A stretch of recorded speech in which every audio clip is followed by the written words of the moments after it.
വളരെ പ്രധാനപ്പെട്ട ഒരു പെൻഷൻ അറിയിപ്പിലേക്ക് സ്വാഗതം. സംസ്ഥാനത്ത് 62 ലക്ഷത്തോളം വരുന്ന സാമൂഹ്യ സുരക്ഷാ പെൻഷൻ ഗുണഭോക്താക്കൾക്ക് 2025 ഫെബ്രുവരി മാസത്തിലെ പെൻഷൻ തുക വിതരണം മാർച്ച് 3 അവസാനിച്ച സാഹചര്യത്തിൽ ബജറ്റിൽ പ്രഖ്യാപിച്ചതുപോലെയുള്ള മാർച്ച് മാസം മുതലുള്ള തനത് പെൻഷൻ തുക, കുടിശ്ശികയായിരിക്കുന്ന 3 ഗഡു പെൻഷൻ തുക എന്നിവ വിതരണം ചെയ്യുന്നതിന്റെ ഭാഗമായി പുതിയ പെൻഷൻ വിതരണ പട്ടിക തയ്യാറാക്കൽ, തദ്ദേശീയ തലത്തിൽ വാർഡ് അടിസ്ഥാനമാക്കിയുള്ള സോഷ്യൽ ഓഡിറ്റിംഗ് നടപടികൾ എന്നിവ സംസ്ഥാന സർക്കാരിന്റെ ഭാഗത്തു നിന്നും ഇന്നു മുതൽ കർശനമാക്കുമ്പോൾ ക്ഷേമനിധി ബോർഡുകൾ വഴി പെൻഷൻ തുക കൈപ്പറ്റുന്ന ഗുണഭോക്താക്കൾ ഒഴികെ 55 ലക്ഷത്തോളം വരുന്ന ഇന്ദിരാഗാന്ധി ദേശീയ വാർദ്ധക്യകാല പെൻഷൻ, ഇന്ദിരാഗാന്ധി ദേശീയ വിധവാ പെൻഷൻ, ഭിന്നശേഷി പെൻഷനുകൾ, അവിവാഹിത പെൻഷനുകൾ, കർഷക തൊഴിലാളി പെൻഷനുകൾ എന്നിവ കൈപ്പറ്റുന്ന ഗുണഭോക്താക്കളുടെ ഇതോടൊപ്പം തന്നെ 8 ലക്ഷത്തോളം വരുന്ന വിധവാ വാർദ്ധക്യ ഭിന്നശേഷി പെൻഷനുകളിലെ NSAP പെൻഷൻ ഗുണഭോക്താക്കൾക്കും ഇന്നു മുതൽ വീടുകളിലെത്തിയുള്ള ഭൗതിക സാഹചര്യ പരിശോധന ആരംഭിക്കുകയാണ്. ഗുണഭോക്താക്കൾക്ക് മാർച്ച് മാസത്തിലെ 1600 രൂപ വീതവും ഇതോടൊപ്പം തന്നെ ഏപ്രിൽ മാസം മുതൽ തനത് പെൻഷൻ തുകയോടൊപ്പം സർക്കാർ വിതരണം ചെയ്യുമെന്ന് പ്രഖ്യാപിച്ചിട്ടുള്ള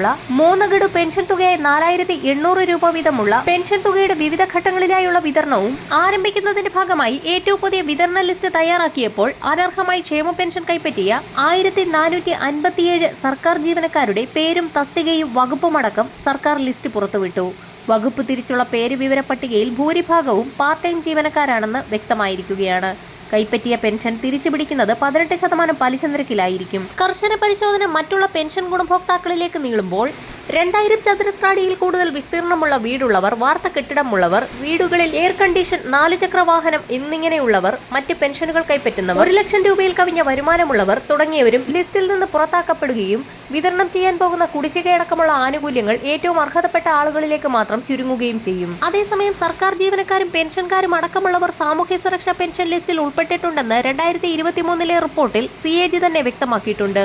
ഇത്ര നാൾ കഴിഞ്ഞിട്ടും ഇതിൽ നടപടിയെടുക്കാത്തത് എന്തെന്ന ചോദ്യവും ധനവകുപ്പിന് നേരെ ഉയർന്നിരിക്കുകയാണ്.